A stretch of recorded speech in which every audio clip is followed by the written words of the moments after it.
नमस्कार दोस्तों, स्वागत है मेरे YouTube चैनल पर आप सभी का। दोस्तों, आज जो यूक्रेन में हम भारतीयों के साथ जो गतिविधियां हुई हैं उस पर मैं आज एम्फसाइज करूंगा और मैं आपको बताऊंगा एक चीज और भी कि क्यों हमें आज रशिया का साथ देना चाहिए, यूक्रेन का साथ ना देना चाहिए। उन सारी विषयों पर आज बात होगी। सबसे पहले बात होगी कि आज जो यूक्रेन में हम भारतीयों के साथ जो क्रूरता हुई है उस पर। सबसे पहले कि यूक्रेन में ऐसी न्यूज आ रही है कि यूक्रेन में यूक्रेन पोलैंड बॉर्डर के पास वहां के सुरक्षा बलों ने हमारे भारतीयों की बहुत पिटाई की है, जो एक क्रूरतापूर्ण और दुर्भाग्यपूर्ण है कि इस तरह से स्टूडेंट्स को मारना।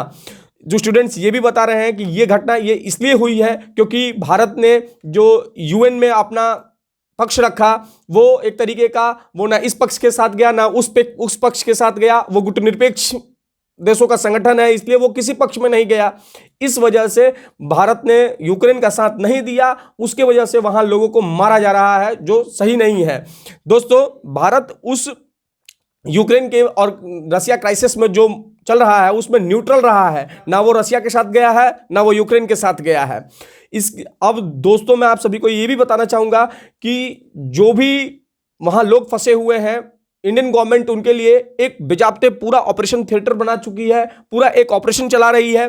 उस ऑपरेशन का नाम है ऑपरेशन गंगा। आप लोग भी जानते होंगे कि ऑपरेशन गंगा के तहत जो है सभी लोगों को बॉर्डर एरियाज तक लाया जा रहा है। और वो किन किन देशों के बॉर्डर एरियाज पे लाया जाएगा मैं वो भी बताऊंगा।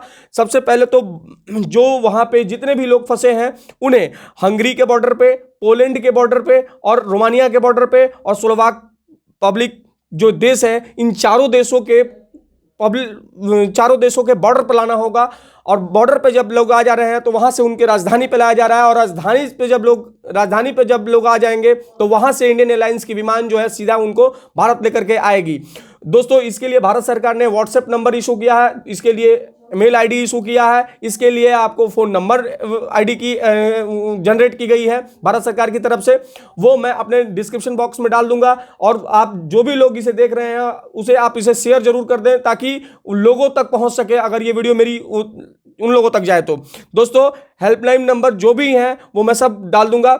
सबसे बड़ा बात कि भारत सरकार उस ऑपरेशन का जो लीड कर रहे हैं वो हमारे विदेश मंत्री डॉक्टर एस जयशंकर साहब कर रहे हैं, और आदरणीय प्रधानमंत्री ने साफ कहा है कि हमारे जितने भी बच्चे और जितने भी लोग वहां फंसे हुए हैं, एक एक को सुरक्षित घर तक पहुंचाना ये हमारी जिम्मेदारी है, और हम उन्हें पहुंचा कर रहेंगे। हम उसके प्रति एकदम प्रतिबद्ध हैं, कटिबद्ध हैं, और हमारी प्रायोरिटी लिस्ट पे है। भारत सरकार इसकी स्पेशल एफर्ट्स के लिए मैं भारत सरकार को बहुत बहुत धन्यवाद देना चाहूंगा। और मैं प्रार्थना करूंगा कि सभी देश, जैसे वहां सुनने को यह भी आ रहा है कि पाकिस्तान, चाइना और बांग्लादेश जैसे सभी देश के लोग वहां जो फंसे हुए हैं उनको भी वहां की सरकारें जो है निकालने का काम करें, क्योंकि युद्ध के समय बहुत कम देशें होती हैं जो अपने नागरिकों की सुरक्षित निकाल पाती हैं।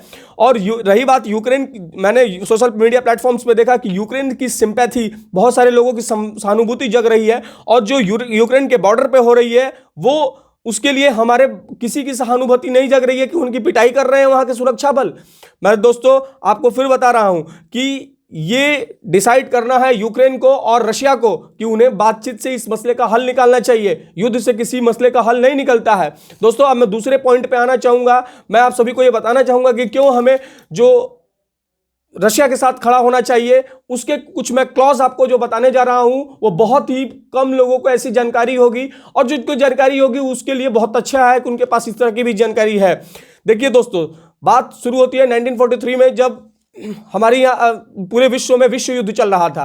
विश्व युद्ध के समय आप जानते होंगे जो उस समय यूएसए था, उसके बाद से यूएसएसआर था और इंग्लैंड था, यूके था।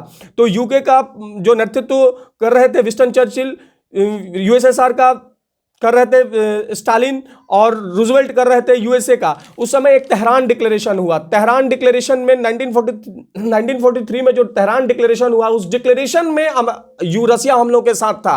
रसिया कैसे साथ था दोस्तों? रशिया उस समय यूके को साफ कहा था कि अगर आप भारत को आजाद नहीं करते हो, क्योंकि उस समय यूके ये चाहता था कि भारत को जितने भी उसके गुलाम देश हैं उनको कॉमनवेल्थ कंट्रीज बना करके अपने अंडर में हम उनका बाप बने रहें।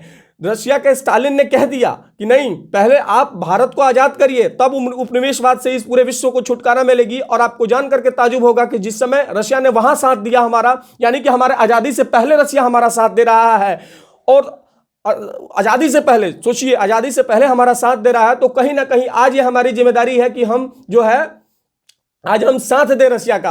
और उसके बाद जो रशिया ने हमारा सिलसिलेवार तरीके से मदद किया है, मैं वो सब भी आपके पास रखने जा रहा हूं। और मैं ये भी दिखाऊंगा कि किस तरह से यूक्रेन ने जो है हमारा हमेशा से हम पर प्रतिबंध लगाने का काम किया है, हमारे खिलाफ गए हैं।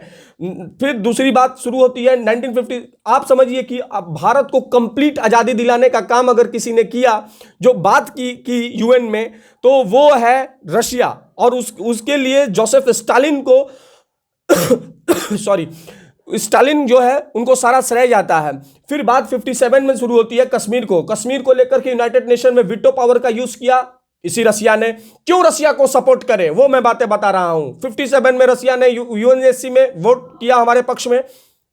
61 में गोवा लिबरेशन के समय हमारे पक्ष में विटो पावर का यूज करके हमारे पक्ष में खड़ा हुआ।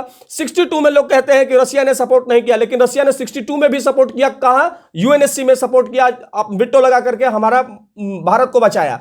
उसके बाद से दोस्तों 71 में जो उसने मदद की है, हम लोग सभी भारतीयों का उसका ऋणी रहना होगा, क्योंकि 71 में जब जो हमारे साथ युद्ध शुरू हुआ पाकिस्तान का, उस समय चाइना और अमेरिका ने हिंद महासागर में अपनी बेड़े चारों तरफ युद्धपोत उतार दिया। उसके बाद रशिया ही था जो आपके पक्ष में खड़ा हुआ और अपने जंगी जहाज को उतारा हिंद महासागर में, बोला कि भारत से लड़ने से पहले हमारे साथ आपको लड़ना होगा। उस रशिया को कैसे हम लोग छोड़ दें साथ, कैसे साथ ना दें। मैं दोस्तों आपको एक चीज और भी बताऊंगा कि कहीं ना कहीं 1948 में जो पोखरण में परीक्षण हुआ, परमाणु परीक्षण हुआ, उसमें भी रशिया हम लोग के साथ रहा। सारे देशों का दबाव हुआ। यही यूक्रेन उस समय हम लोगों पर प्रतिबंध लगा दिया, सीबीडीटी और एनपीटी पे साइन कहता था करने के लिए। आप समझिए कि उस समय भी हमारे साथ रशिया खड़ा रहा और ये हम लोग का कड़ा प्रतिबंध लगाया।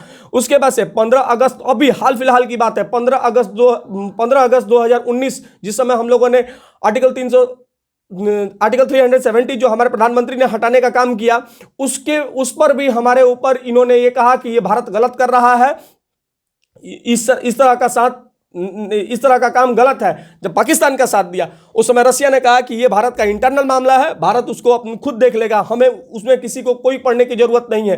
तो इतिहास गवाह है, रशिया हम लोगों के साथ खड़ा रहा है, और यूक्रेन का इतिहास रहा है कि ये पाकिस्तान के साथ हमेशा खड़ा रहा है। ये आज हमारे प्रधानमंत्री जो नेतृत्व कर रहे हैं हमारा, उन्हें तय करना होगा कि हमें किसका साथ देना है। और वो दिखा भी रहे हैं कि कहीं ना कहीं हम रशिया के साथ पूर्ण रूप से, वो सच्चा हमारा मित्र है, उस मित्र के साथ आज खड़ा रहना एक सच्चे मित्र की जिम्मेदारी है। दोस्तों भारत के बहुत सारे प्रोजेक्ट, डिफेंस डील जो हुए हैं वो रशिया के साथ हुए हैं। 70% जो डील हुआ है वो रशिया के साथ हुआ है। ब्रह्मोस्त्र जैसी मिसाइलों का जो टेक्नोलॉजिकल ट्रांसफर है वो रशिया के साथ हो रहा है। भारत में जितनी भी मिलिट्रीज की गाड़ियां हैं, जितनी भी उनके साथ जितना भी टाटा का है, वो सारी इक्विपमेंट्स रशिया की हैं। रशिया के साथ ज्वाइंट वेंचर बहुत सारे प्रोग्राम चलाए गए हैं, तो कैसे ना रशिया का साथ दें। धन्यवाद दोस्तों। मैं आप इस वीडियो को आप ध्यान से सुने, तब आपको मालूम चलेगा कि कैसे रशिया हमारा सच्चा मित्र है और क्यों हम रशिया का मदद करें। धन्यवाद दोस्तों।